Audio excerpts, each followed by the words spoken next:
What's up, guys? It's Alex from Empire Barbell, and today we're going to go over the McGill Big 3.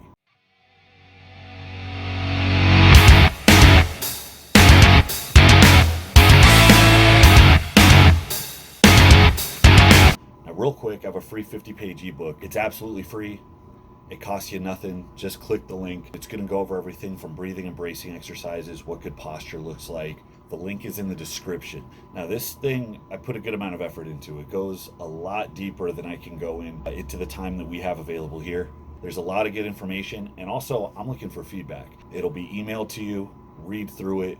Worst case scenario, you might learn some new things, and then go ahead and hit me back in the comments with your feedback and what you thought. If you want to fast forward to the tutorial, go ahead. But real quick, I want to talk to you about why we do the McGill 3. So Stuart McGill gained a bit of notoriety and acclaim by his work with Brian Carroll. He wrote the book with him, The Gift of Injury, which chronicles how he helped Brian, who had just an absolutely destroyed lower back, get to the point where he could compete again. So it wasn't just about managing pain or making him healthy. He actually got to the point where he could be competitive given all the damage he did to his back over the years. Stuart McGill was very accomplished in his field before then, but the reason meatheads like you and me know who he is because of that work. It's one thing to limit back pain, but we want to make sure performance is optimized.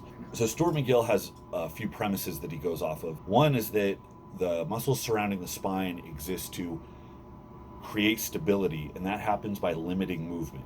Now that makes sense when you think about it. When we should be lifting during a squat or deadlift or moving in everyday life, you should be trying to keep your spine in the same position and having the limbs move around the stable spine. So by doing things like Russian twists, leg raises, sit-ups, we're actually doing the wrong thing because we're training the muscles through a stretch shortening cycle, like it was a bicep or a pectoral muscle in a bodybuilding workout. We want to train these muscles to lock down and brace, and to do so while the limbs are moving around. The added benefit of these exercises is that they don't cause any extra flexion or extension in the vertebra. Now that's important if you're coming back from a back injury. So for those of you with injuries, if you go into a movement like that and you start to feel that strain as your abdominals open up and your back arches, you're going to take something that was already an annoying injury and you're going to make it a lot worse. The fact is, proper breathing and bracing relies on a few things: recruitment, coordination, and endurance. Virtually nobody has good abdominal recruitment. Even fewer people have a concept of what that coordination looks like. And assuming that you do have an understanding of what proper coordination looks like, it's very unlikely that you have the strength or endurance to be able to maintain that position for an extended period of time. A good example is a plank. Most experienced lifters can hold a plank, but you'll probably notice pretty quickly into the plank that your lower back starts to arch, or you feel some type of tension in your lower back. That's a direct result from the abdominal muscles relaxing. So doing simple things like bird dogs or curl-ups first, and increasing your ability to handle those for extended periods of time, are going to set you up for success in some of the more advanced movements down the road. So let's go through them one by one. This is the McGill Big 3. So we're going to start with the cat-camel position. And this is a good way to prepare for the bird dog. So you're going to round your back mainly through your thoracic spine, up kind of in your mid-back. As you draw your abdominals in, take a deep breath into your upper back. You're going to then exhale as you reverse direction, causing a lot of extension in the spine. You want to bring your hips into this. You want to be active with your glutes. As you come into the camel position right here, squeeze your glutes, tilt your hips under, bring your abs in, and breathe deeply into your upper back. This is going to help coax some flexibility, some mobility into your spine. We want to be rigid because we're activating muscles in the right order, not simply because we're just too tight to move. So from here, we're going to go into the bird dog. This is exercise number 1 of the big 3. With the neutral spine, you want to extend opposite limbs, hold them for about 10 seconds, and then reverse.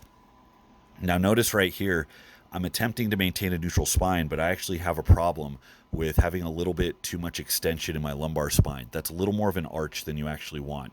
So my big goal here when I'm going through these holds is to kind of find the extremes of my spinal positioning and then settle on a neutral position, and then I try to maintain abdominal tension as I hold this position. Now, as my limbs are elevated, I'm actually focusing on my abs so that I can really try to soften out that arch in my lower back so I can get comfortable moving naturally with a neutral spine. That's the most important thing. Spine neutral under a load, spine neutral while moving. Now, when the bird dog becomes a little bit easy, you can start drawing circles. It's a little bit more advanced, requires a little bit more concentration, but you want to have both limbs start at the outside and then come in together. So up here you see as my left arm is going out to the left and then coming down, my right leg is going out to the right and then coming down, and then they come back in towards the midline. So this adds an extra dynamic of extra movement, which again is going to make it much more difficult to brace and maintain that neutral spine. Once you get good at this, I mean, maintaining a proper position while doing other physical activity is going to be a walk in the park. So that's going to bring us to exercise number 2, which is the curl up.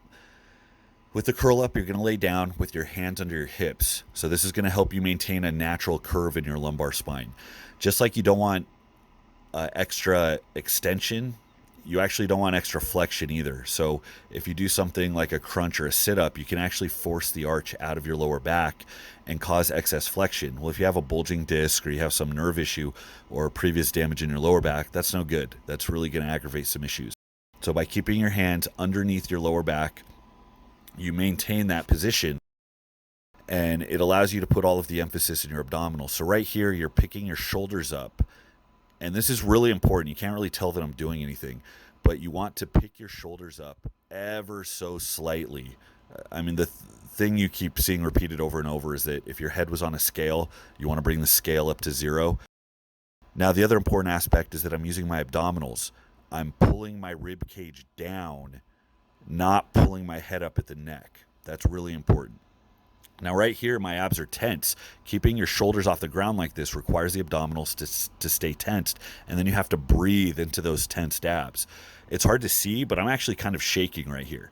Breathing under tensed abs is something that should be completely normal, but most people don't. Most people have soft, lazy abdominals, and they take shallow breaths day to day. So this is a really good way to correct that.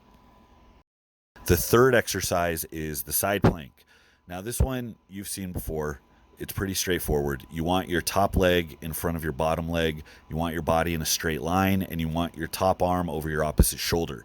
Now the important thing here is to stay square. You don't want to let your hips sag. You don't want your hips to roll in front. You want to stay nice and even. You're doing 10-second holds. You're dropping your hips, and then you're popping them right back up. So this really hits the obliques, which are a very important and often overlooked part of the whole chain in the midsection. Once you get comfortable with the side plank, you can start adding in twists and rotations. Just like drawing the circles with the bird dog, it adds an extra element of movement, although the movement should be, again, in your limbs, not in your spine. Your spine should be trying to brace, and it should stay rigid while the external movement is occurring.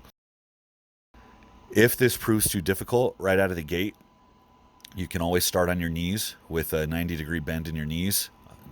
You can put a pad or a pillow under your knees so they don't get bruised on the ground. And then once that becomes sustainable, you can progress up to your feet. And that is the McGill 3.